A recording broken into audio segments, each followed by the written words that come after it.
Bismillahirrahmanirrahim. Assalamu alaikum girls. I hope you all are fine. Today we have lecture 4, and in last lecture what we studied about the vector form of Coulomb's law and the existence of mutual force and their expressions in terms of unit vectors r12 and r21. I hope you remember. Today I will start the lecture with a question I ended the lecture 3 on. अगर आपको याद हो तो मैंने आपसे ये पूछा था कि कैसे जो दो चार्जेस हैं जो कि एक दूसरे से दूर हैं, एक दूसरे पे फोर्स लगा रहे हैं, जबकि आपने देखा था कि जो बॉल्स हैं, मैसेज हैं, वो एक दूसरे पे फोर्स तब लगा रही थी कि जब वो एक दूसरे की तरफ मूव की, कोलाइड की यानी हिट की एक दूसरे के साथ, और फिर फोर्सेस एक्सचेंज की, उन्होंने एक दूसरे पे फोर्स लगाई और then they moved away from each other. तो चार्जेस के केस में किस तरह से चार्ज एक दूसरे के ऊपर फोर्स लगा रहे हैं एक सर्टेन फासले आर से. तो आपने इसका क्या आंसर सोचा है, क्या इसका जवाब था उस क्वेश्चन का? चलें आज उस पर बात करते हैं. असल में जो रीज़न या डिफरेंस आ रहा था दोनों केसेस में, वो डिफरेंस था नेचर ऑफ फोर्स का. दोनों केसेस में जो फोर्सेस थी वो डिफरेंट नेचर की थी. चले मैं आपको थोड़ा सा बताती हूँ कि किस तरह की नेचर से वो बिलोंग करती हैं. हम पहले केस को दोबारा देखते हैं, जो मैंने एनिमेशन भी आपको दिखाई थी बॉल्स की. तो जो बॉल्स हैं वो एक दूसरे से जब इन कांटेक्ट आती हैं, फिज़िकली टच करती हैं, तो वो एक दूसरे पे फोर्स लगा रही थी. इस तरह की फ़ोर्स को कांटेक्ट फोर्स कहा जाता है. चार्जेस के केस में आपने देखा कि वो आर डिस्टेंस पे पड़े हुए हैं, कुछ फासले पे पड़े हैं, फिर भी एक दूसरे पे इक्वल एंड ऑपोजिट फोर्स लगा रहे हैं. तो इस तरह की फ़ोर्स को नॉन कांटेक्ट फोर्स कहा जाता है. तो आपने देखा कि दो तरह की फोर्सेस हैं by nature, contact forces and non contact forces. आने वाली अगली कुछ स्लाइड्स में आपको मैं इन डिफरेंट नेचर की फोर्सेस के बारे में मज़ीद बताऊंगी. कुछ एग्जांपल्स को हम डिस्कस करेंगे. तो हम स्टार्ट करते हैं कांटेक्ट फोर्सेस से. कांटेक्ट फोर्सेस कैसी फोर्सेस हैं, जैसे कि पहले जिक्र कर चुकी हूँ कि जब दो बॉडीज़, दो ऑब्जेक्ट्स फ़िज़िकली एक दूसरे को टच कर रहे हैं या फिज़िकली इन कांटेक्ट आ रहे हैं और फिर एक फ़ोर्स अराइज़ हो रही है, तो वो फ़ोर्स कांटेक्ट फोर्स कहलाएगी. आपको कुछ फिगर्स नज़र आ रही हैं. पहले केस को हम देखते हैं. यहाँ पे आप देख रहे हैं कि एक मैस है जो कि एक टेबल के ऊपर पड़ा हुआ है. इस केस में एक फ़ोर्स अपवर्ड एरो के थ्रू आपको लेबल करके दिखा दी गई है रिएक्शन फ़ोर्स के नाम से. इसी फ़ोर्स को नॉर्मल फ़ोर्स भी कहा जाता है. ये क्या फ़ोर्स होती है कि जब एक सॉलिड सरफेस के ऊपर, रिजिड सरफेस पर एक मैसिव ऑब्जेक्ट को रख दिया जाता है, तो उस ऑब्जेक्ट का चूँकि वेट है वो डाउनवर्ड एक्ट करेगा. तो अब इस वेट के रिएक्शन में एक फ़ोर्स जो सरफेस है वो भी लगाएगी ऑब्जेक्ट पे, जिसको रिएक्शन फोर्स या नॉर्मल फोर्स कहा जाएगा. ये भी एक कांटेक्ट फोर्स की एग्जांपल है. इसी तरह नेक्स्ट एग्जांपल में अगर हम देखें तो एक मैस को टाई कर दिया गया है एक स्ट्रिंग के साथ. जब भी कोई मैस लटकाया जाएगा किसी स्ट्रिंग के साथ, चूँकि उस ऑब्जेक्ट का, उस मैस से अराइज होने वाला जो वेट है वो डाउनवर्ड एक्ट करेगा, तो इसका जो रिएक्शन होगा, for every action there is a reaction, आपने न्यूटन का थर्ड लॉ पढ़ा है. तो इसका जो रिएक्शन होगा वो टेंशन फोर्स की फॉर्म में उस स्ट्रिंग के अंदर अराइज हो जाएगा, बन जाएगा. तो जो टेंशन फोर्स है, जो टेंशन है, फोर्स ऑफ टेंशन, वो भी एक कांटेक्ट फोर्स की एग्जांपल है. नेक्स्ट, अगर कोई मैस स्लाइड करता है किसी सरफेस के ऊपर, तो एक फोर्स आप पढ़ते आ रहे हैं फोर्स ऑफ फ्रिक्शन के नाम से. तो फोर्स ऑफ फ्रिक्शन भी बेसिकली क्या है? Force of friction is another example of a contact force. Then if an object is falling free towards earth और not freely, if an object is falling towards earth such that you consider air resistance. तो air resistance तब arise होती है जब एक मास move कर रहा है एयर के अंदर और रेजिस्टेंस उसकी मूवमेंट को अपोज कर रही है, तो जो एयर रेजिस्टेंस यहाँ पे अराइज हो रही है वो भी इन is an example of contact force. तो यहाँ पे आपने कुछ एग्जांपल्स देख ली कांटेक्ट फोर्सेस की। अब हम मूव करते हैं नॉन कांटेक्ट फोर्सेस पे। तो जैसे कि नाम से जाहिर है कि ये ऐसी फोर्सेस हैं जो कि दो ऑब्जेक्ट के दरमियान रहेंगी, ऐसे ऑब्जेक्ट जो कि फ़िज़िकली टच नहीं कर रहे एक दूसरे को, या इन नॉन कांटेक्ट फोर्सेस एक दूसरे से कुछ फासले पे पड़े हैं। अब आपको सामने फिगर्स नज़र आ रही हैं और इन फिगर्स में आपको 3 डिफरेंट सिस्टम्स नज़र आ रहे हैं। पहले केस को देखें तो यहाँ मैग्नेट्स हैं। मैग्नेट्स एक दूसरे से कुछ फासले पर हैं और आप देख रहे हैं कि जब ऑपोजिट पोल्स सामने हैं तो ये एक दूसरे को अट्रैक्ट कर रहे हैं, और जब सेम पोल्स एक दूसरे के सामने आ रहे हैं तो ये एक दूसरे को रिपेल कर रहे हैं। तो ये फोर्स ऑफ अट्रैक्शन और फोर्स ऑफ रिपल्शन जो मैग्नेट एक दूसरे पे लगा रहे हैं, तो ये एक नॉन कॉन्टैक्ट फोर्स है और ये फोर्स जो है वो मैग्नेटिक फोर्स कहलाएगी। अच्छा जी, अब ये सेकंड फिगर जो है, ये फिगर वही है जो कि जिसको हम डिस्कस कर रहे थे पहले भी। यहाँ पे चार्जेस एक दूसरे से फासले पर हैं और एक दूसरे पर फोर्स लगा रहे हैं। तो ये फोर्स जिसको हमने कूलम्बिक फोर्स कहा था, जिसको हमने इलेक्ट्रोस्टैटिक फोर्स कहा था, ये फोर्स भी एक एग्जांपल है नॉन कॉन्टैक्ट फोर्स की। इसी तरह in last picture earth is attracting a satellite and a satellite is also attracting the earth towards it।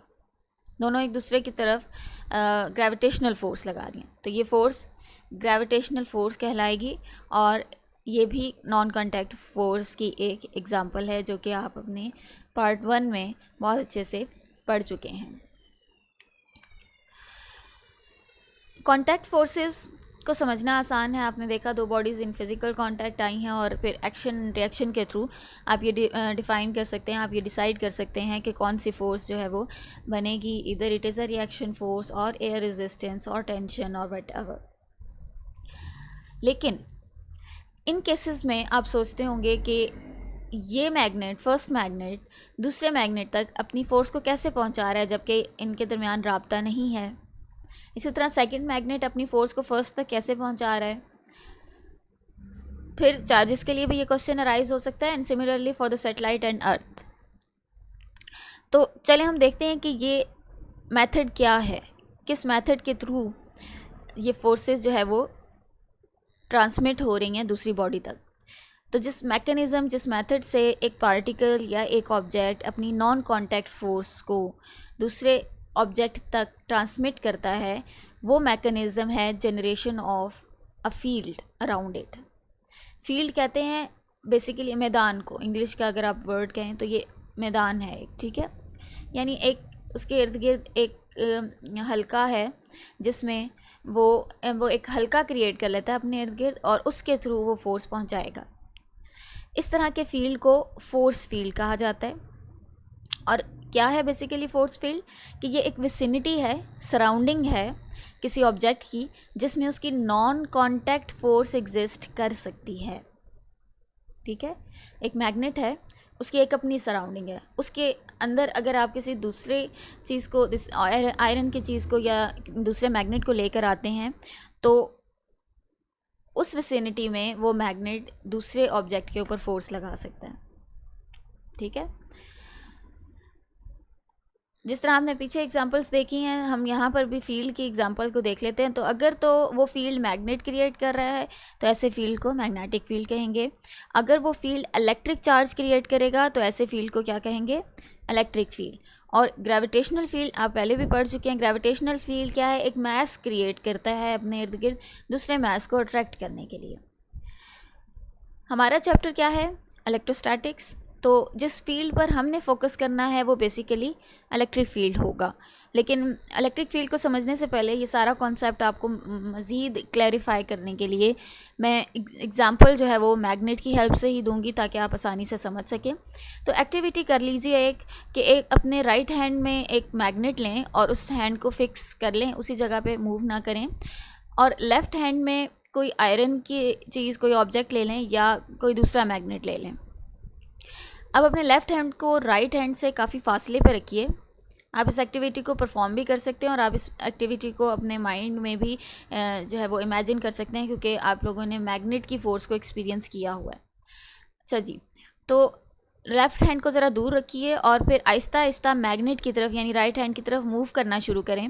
तो जब आप दूर से मूव कर रहे होंगे तो शुरू में तो आपको अपने हाथ पे कोई फ़ोर्स महसूस नहीं होगी, लेकिन जैसे जैसे आप आगे लेकर आएंगे तो आप देखेंगे कि आपको अपने हाथ पर भी फोर्स महसूस हो रही है। वो आयरन का ऑब्जेक्ट जो है वो अट्रैक्ट हो रहा है towards magnet in your right hand, ठीक है। और मज़ीद करीब लाते जाएं तो वो फोर्स बढ़ती जाएगी।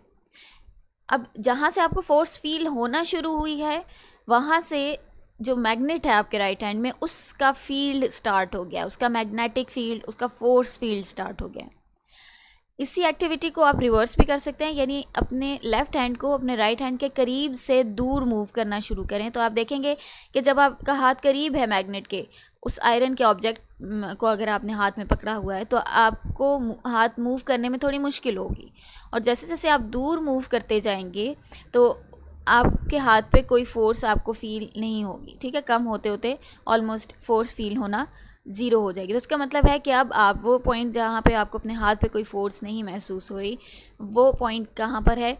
इस मैग्नेट की फोर्स फील्ड से बाहर है, ठीक है। तो आई होप कि आपको ये कॉन्सेप्ट क्लियर होगा। चार्जेस भी इसी तरह से हैं। अगर कोई एक चार्ज आपने ले लिया और उसके फील्ड को देख रहे हैं तो दूसरा चार्ज जो है वो जब उसके करीब मूव कर रहा है तो वो उसके फील्ड की तरफ आ रहा है, और जब उससे दूर जा रहा है तो वो उसके फील्ड से अवे जा रहा है।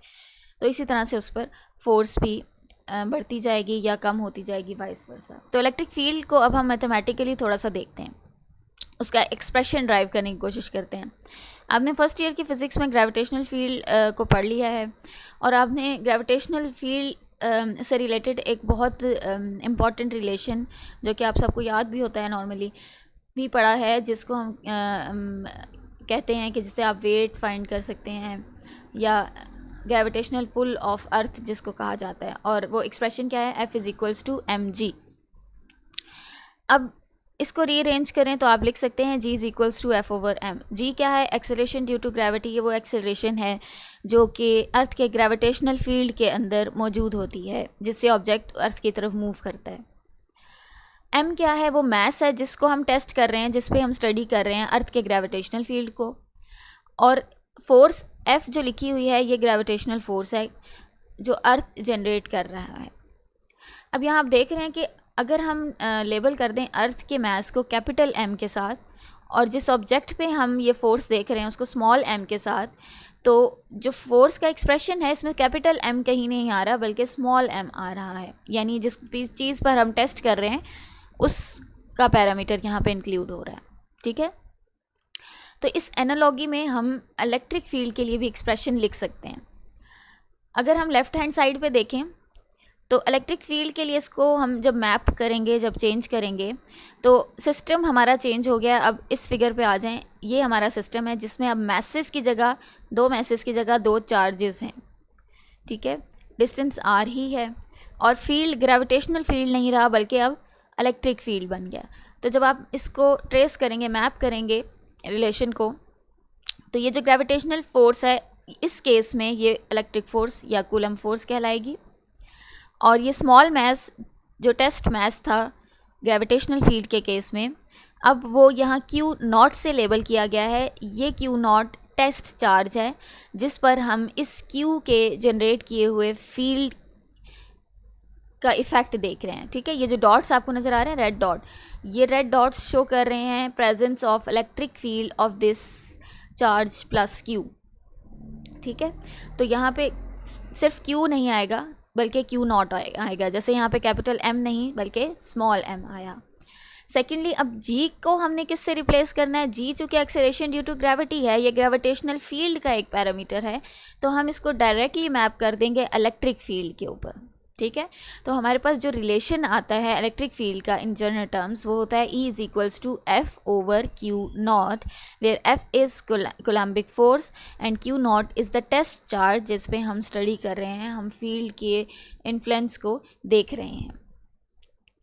फिर बाय फार्मूला आप यूनिट देख सकते हैं, न्यूटन पर कूलम यूनिट आ रहा है इलेक्ट्रिक फील्ड का, और इसको SI यूनिट भी कहा जाएगा इलेक्ट्रिक फील्ड के लिए। अगेन अगर आप यहाँ से रिजल्ट देखें तो both electric field and Coulombic force are vectors and they have same direction, दोनों वेक्टर्स हैं और इन दोनों की डायरेक्शन सेम है, क्योंकि ये स्केलर क्वांटिटी है, Q naught is a scalar quantity. तो जो डायरेक्शन फोर्स की होगी वही डायरेक्शन इलेक्ट्रिक फील्ड की कंसीडर की जाएगी। कूलम्स लॉ से हम इलेक्ट्रोस्टैटिक फोर्स पहले भी निकाल चुके हैं, सीख चुके हैं। अब इस केस के लिए हम दोबारा एक बार लिख लेते हैं, जिसमें मैं पहले आपको बता चुकी हूँ कि Q जो है वो सोर्स चार्ज है जो कि फील्ड बना रहा है, और Q नॉट टेस्ट चार्ज है जिस पर हम फील्ड को देख रहे हैं। तो लास्ट केस में याद कीजिए आपके पास जो दो चार्जेस थे उनको लेबल किया गया था Q1 Q2 से। अब लेबलिंग थोड़ी सी डिफरेंट है, एक को Q और दूसरे को Q नॉट लिखना है, बाकी तमाम केस आपके पास सेम है, डिस्टेंस हमने R ही रखा है।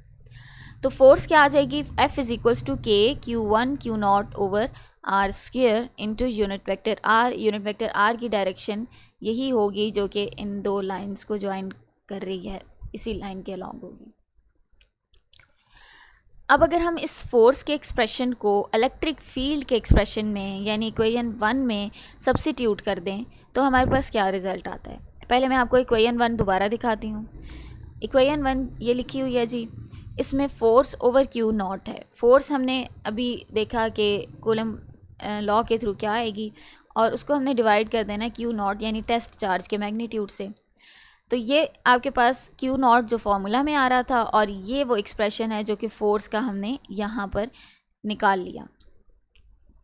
जब आप सॉल्व करते हैं तो आप देखेंगे कि ये क्यू नॉट और ये क्यू नॉट एक दूसरे को कैंसिल आउट करेंगे, और आपके पास जो एक्सप्रेशन रह जाएगा इलेक्ट्रिक फील्ड का वो होगा के Q over R square into unit vector R.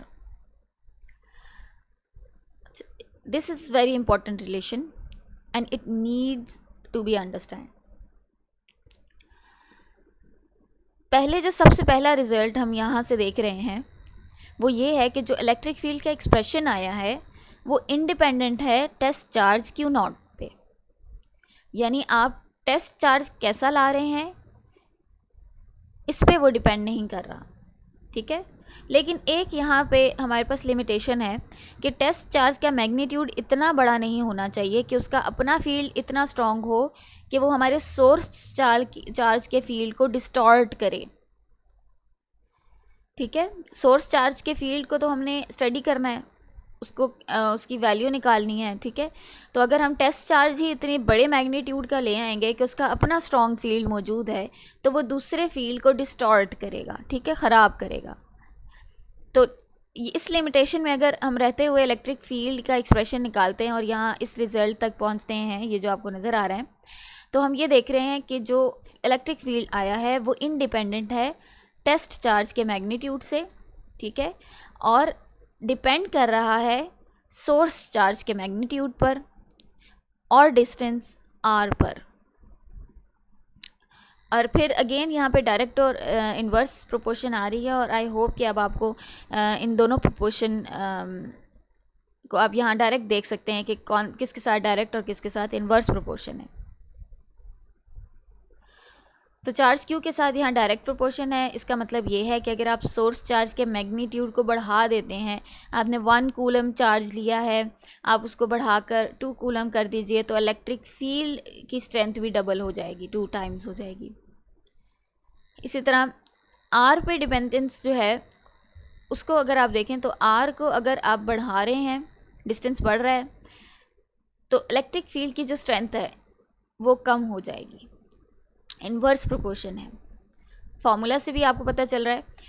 Inverse proportion आ रही है, डिस्टेंस बढ़ा दें, टेस्ट चार्ज को दूर ले जाएं, तो इलेक्ट्रिक फील्ड की स्ट्रेंथ क्या हो रही है, कम हो रही है। फिर अगर आपको यहाँ से समझ नहीं आता तो जो मैंने आपको मैग्नेट वाली एग्जांपल दी थी कि मैग्नेट से दूर लेके जाते जाएं अपने हाथ को जिसमें आयरन का ऑब्जेक्ट है, तो वो फोर्स कम होती हुई आपको खुद महसूस होगी। ठीक है, तो यहाँ तक जो है वो हमारा इलेक्ट्रिक फील्ड का एक्सप्रेशन, इलेक्ट्रिक फील्ड का कॉन्सेप्ट पूरा होता है। फोर्थ लेक्चर का इख्तिताम भी मैं इसी पॉइंट पर करूँगी, और आई होप कि आपको तमाम पॉइंट्स क्लियर हो गए होंगे। अगर कोई पॉइंट क्लियर नहीं हुआ तो आप मुझसे क्वेश्चन कर सकते हैं एनी टाइम। आपका होमवर्क ये है कि आपने इलेक्ट्रिक फील्ड पर एक नोट बनाना है अपने लिए। ठीक है, बुक खोलें, इस लेक्चर को भी देखें, नोट्स बनाइए ताकि आप अच्छी तरह उसको याद कर सकें। ठीक है, उसमें फिगर्स इंक्लूड करें, उसमें स्टेटमेंट्स इंक्लूड करें, रिज़ल्ट्स जो आ रहे हैं उनको अच्छी तरह जो है वो लिखिए, क्लियरली लिखिए। इसके अलावा मैंने आपको जो न्यू कॉन्सेप्ट दिया था कॉन्टैक्ट और नॉन कॉन्टैक्ट फोर्सेस का, तो वो आपकी बुक में लिखा नहीं हुआ। ठीक है, तो जो लेक्चर में डेफिनेशंस मैंने दी हैं आप उन डेफिनेशंस को याद कर सकते हैं, और एज एग्जांपल जो एग्जांपल्स आपको यहाँ पे दिखाई गई हैं पिक्चर्स में, वो आप उसमें इंक्लूड कर सकते हैं। तो यहाँ पे मैं अब एंड करती हूँ। आई होप लेक्चर समझ आ गया होगा, and thank you so much.